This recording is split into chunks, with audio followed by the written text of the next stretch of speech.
So what does that tell you? Becker's regeneration program is able to actually offset some of this. But because we now live in a non-native EMF world, the slope of that line is going up like this. So if you want to know where the turbos of cancers are coming from, the first 2 hours of your podcast, I just gave you the answer. Wow.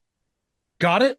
Yes. Now you know the whole story. Now you know why I came out on Twitter 2 years ago and said that Kevin McKiernan deserves a Nobel Prize. Now, knowing Kevin now how I do, he probably wouldn't accept a centralized piece of shit prize because they don't do anything except give bad ideas prizes. They did it. What The reason? mRNA platform. The mRNA platform. What reason is there? What are the potential reasons one would use the SV40 promoter? What is the What was purpose there? COVID, my friend? What was COVID? COVID was a compliance test for an economic reset. We're $37 trillion in debt. What's the best way to taper a Ponzi scheme? Kill people. And you do it slowly over time. Then you don't have to pay them out Social Security. You don't have to pay them out this. And then when they die, you get estate tax money. And how do you do it the whole way to the bank? You make sure that every U.S. hospital has a cancer center in it because it's a money printer for the hospital. That's what centralized medicine is built around, my friend. And do you want to know why they keep guys like you and Kevin focused in on the nuclear genome? Because what is the story that I told you, Nick, all day today? It's a story of the Mitochondria. You know, you starting to understand. You know why? You know why they canceled Becker, but they didn't cancel his other counterpart in the '60s, which is Alan Fry. Alan Fry is the guy that showed you the non-native EMF opens your blood-brain barrier, opens your gut barrier, raises blood glucose, and raises your insulin level. Because they were using that on you. And they're planned on using it, and they're using it on you now. But they couldn't let you see Becker's work, because if you knew Becker's work, guess what? You'd be able to protect yourself from the Ponzi taper. That's the story.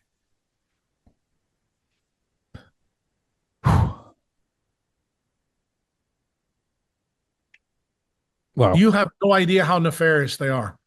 And I can tell you, if you listen, and I hope your audience is probably new to me, you listen to the podcast that I've done with Abel James, with the Bulwark guys. I have particularly, Nick, picked out not Joe Rogan, not Tucker Carlson. Why? Because I know who supports them and who they work for.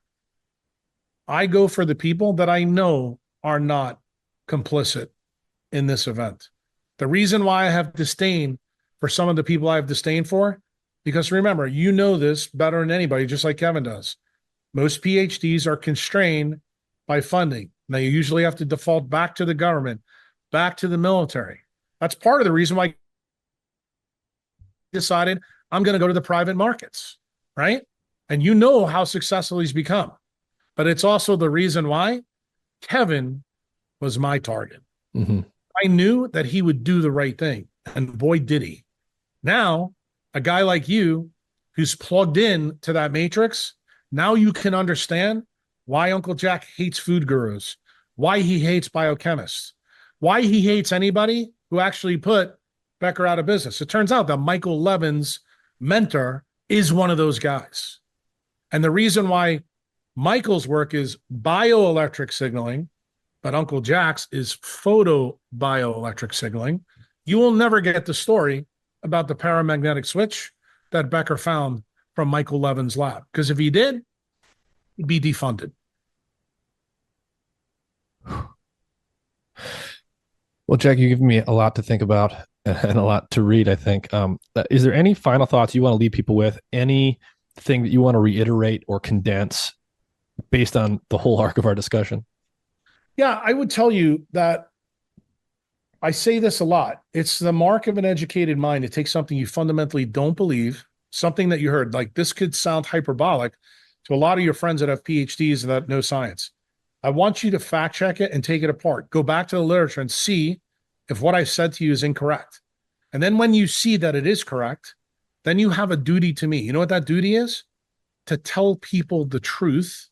Because if we're going to fix people, because I know that's why you went into science to begin with, you want to help people. You're a PhD that's sitting there with a pre-malignant condition on your left elbow.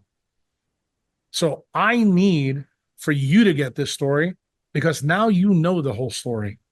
And you are going to be the perfect megaphone where Joe Rogan and Tucker Carlson aren't, because they are getting paid by media that's being paid by Big Pharma.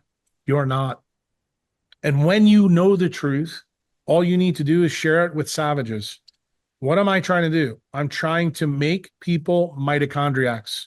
I'm trying to let them know that there is no defect in you. The defect is in your environment, and that's where the diseases come from. And if you fix the environment, the beautiful thing about Doug Wallace's and Becker's work is you can get back everything you've lost.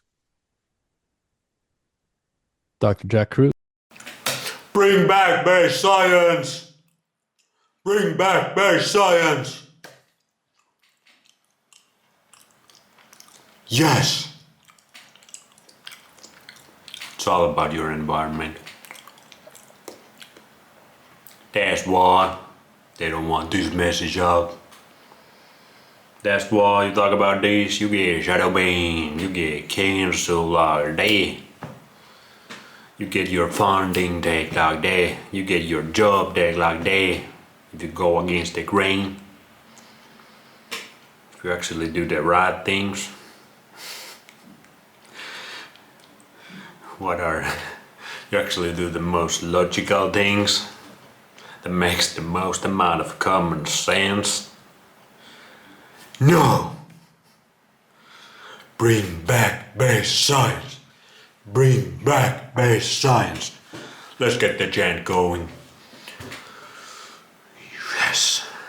Yes, I can feel it. We can bring back base science with this knowledge. Uncle Jack with that. Truth, nuke. Yes. We're gonna bring back base science. Hell yeah. Believe. I manifested that shit.